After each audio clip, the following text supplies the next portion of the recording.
చిన్న story I just wanted to tell. లేట్గా వచ్చాను కదా, ఒక మినిట్ ఎక్కువ మాట్లాడతాను. ఆ స్టోరీ ఏంటంటే, thank you sir.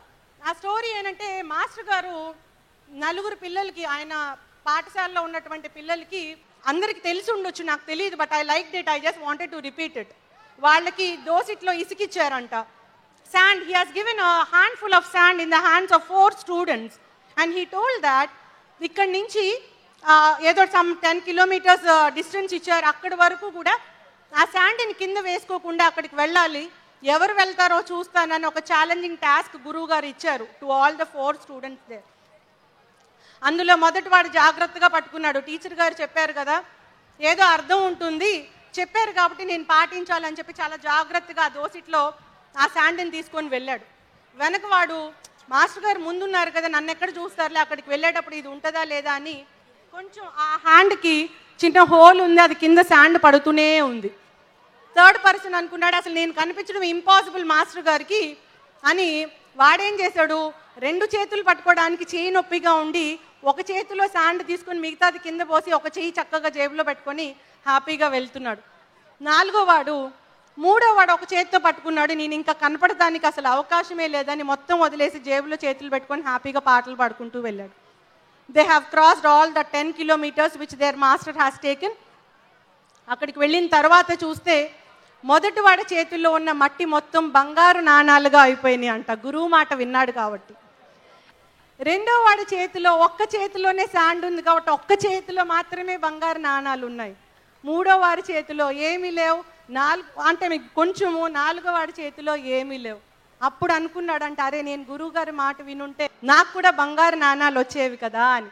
I just wanted to tell this is because మన పిల్లలకి గురువు వాక్యము మన రేపు జీవితానికి బంగారు బాట అవ్వడానికి ప్రధానము, అది చాలా ఇంపార్టెంట్ అని మనం ఈరోజు నేర్పిస్తే డెఫినెట్గా మన పిల్లలు 2 చేతుల్లో దోసిట్లో మొత్తం బంగారు నాణాలు తీసుకుంటారు.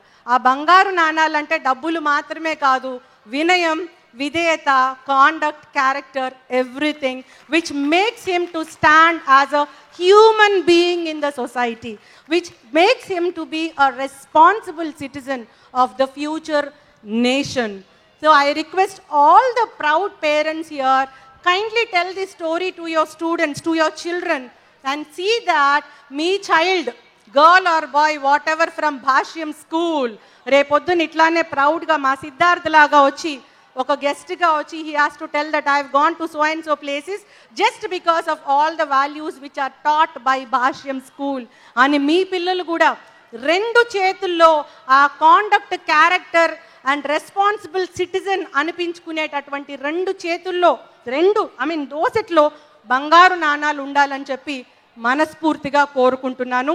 I wish all your children a very very bright future.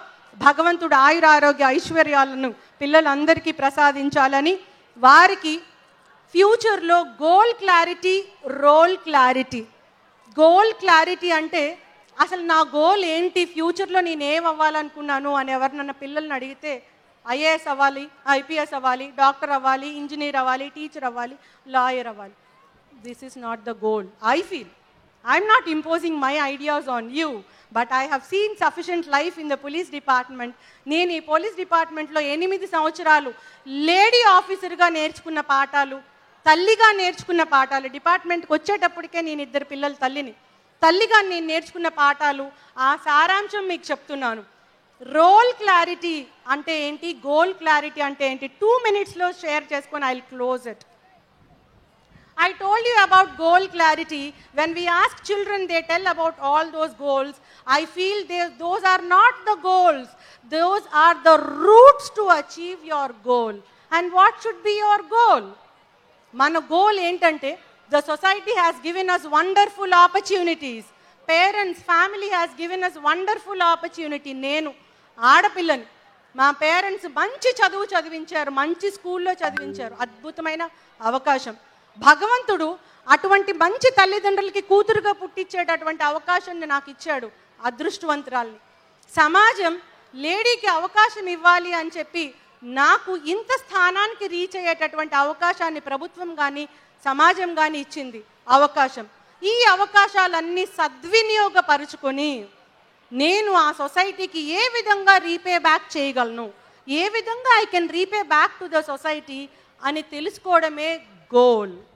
And I'm also telling, నేను ఇంత స్ట్రెస్ ఎందుకు చేస్తున్నానంటే నేను చూసేటటువంటి lot of crime against ladies by ladies, against students by students, against youngsters by youngsters is because they are not properly educated. They may be literate, not properly educated. So I request all the wonderful proud parents here, manamu meer kaadu manamu teachers దగ్గరికి parent teacher meet కి వెళ్ళినప్పుడు first మనం అడగాల్సింది ఏంటి అంటే మన పిల్లవాడు అంటే మన గర్ల్ కానీ బాయ్ కానీ how his or her conduct is with the teachers, with the peer group and with all the workers who are there, who are assisting them in the school. Ayas untaru, mana parents ragan daniki em chesinది అది అట్లానే అంటది అది. What are we teaching them? What are we teaching? We ourselves are showing that sort of differentiation. ఆ డిఫరెన్సియేషనే రేపొద్దున వాడి కెరియర్లో reflect అవుతుంది, వాడి క్యారెక్టర్లో కాండక్ట్లో రిఫ్లెక్ట్ అవుతుంది. రేపొద్దున్న డాక్టర్, ఐపీఎస్, ఐఏఎస్ ఆఫీసర్ అవ్వచ్చు, but he will lose his value or identity in the society. There may be hundreds of DSPs here. ఆ డిఎస్పీస్ అందరిలో కూడా సరితకున్న స్థానం డెఫినెట్గా డిఫరెంట్గా ఉండాల్సిందే. That's it. నీకంటూ ఒక స్థానం స్పెషల్గా లేకపోతే, నా తల్లిదండ్రులు నన్ను చదివించిన చదువుకి, చిన్నప్పుడు నా గురువులు నేర్పించినటువంటి పాఠాలకి అర్థం లేదు అని నేను బిలీవ్ చేస్తాను. బికాస్ కుండను చూసి, కుండ అందాన్ని చూసి చేసిన వాడిని గుర్తించాల, చెప్పును చూసి కుట్టిన వాడి ప్రతిభని, వాడి పేరుని గుర్తించాల, పాట విని పాడిన వారిని రెస్పెక్ట్ చేసుకోవాలి, హ్యాట్స్ ఆఫ్ చెప్పాలి, పనిని చూసి, పనితనాన్ని చూసి పనిని చేసిన వాడిని గుర్తించాలి. ఆ విధంగా మన పిల్లలు ఎదగాలి అంటే వాళ్ళకు కావాల్సింది డిగ్రీస్ మాత్రమే కాదు. They have to have that discipline, that conduct, that character. అది కావాలి అంటే ఏ రోజైతే తల్లిదండ్రులుగా మనం గురు బ్రహ్మ, గురు విష్ణు, గురుదేవో మహేశ్వర, గురు సాక్షాత్ పరబ్రహ్మ తస్మై శ్రీ గురవే నమః, దీని భాష్యం వాళ్ళకి నేర్పించిన రోజే ఇది మాట నిజమవుతుంది. వాళ్ళు మంచి ఉన్నత శిఖరాలకి మనిషిగా అధిరోహిస్తారు. లేదంటే they may be IAS officers, they may be sports persons, or they may be lot of like a ఫీల్డ్లో అన్న ఉన్నత స్థానంలో ఉండొచ్చు, కానీ మనిషిగా వాళ్ళకి కావాల్సినటువంటి విలువలు కోల్పోతే తల్లిదండ్రులుగా మనం ఫెయిల్ అవుతాం. అది కాకుండా ఉండాలనే తపనతోటే ఇంత కఠినంగా నేను మాట్లాడాను.